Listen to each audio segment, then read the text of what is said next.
इस्लामाबाद राजा Nadeem Islamabad police के head constable Alauddin अपने खालक हकीकी से जा मिले, जिनकी नमाज जनाजा पुलिस लाइन हेडक्वार्टर्स में अदा कर दी की। नमाज जनाजा में SSP security division Mohammad Sarfaraz Virk समेत दीगर पुलिस अफसरान और जवानों ने शिरकत की। एसएसपी सिक्योरिटी डिवीजन ने मरहूम के लवाहिकीन के साथ हमदर्दी का इजहार किया।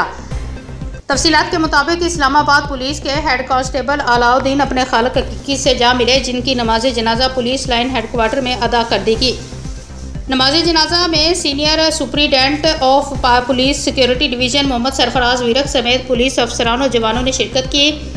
एसएसपी सिक्योरिटी डिवीजन ने फूलों की चादर चढ़ाई, फातिहा खानी की और मरहूम के लवाहिकीन के साथ हमदर्दी का इजहार किया। मरहूम इस्लामाबाद पुलिस ट्रैफिक पुलिस में तैनात थे और अपने फ़राइज़ मनसबी सरअंजाम दे रहे थे। नमाज जनाजा के बाद मरहूम की मैयत को तदफीन के लिए पूरे सरकारी एजाज़ के साथ उनके आबाई इलाका रवाना कर दी गई।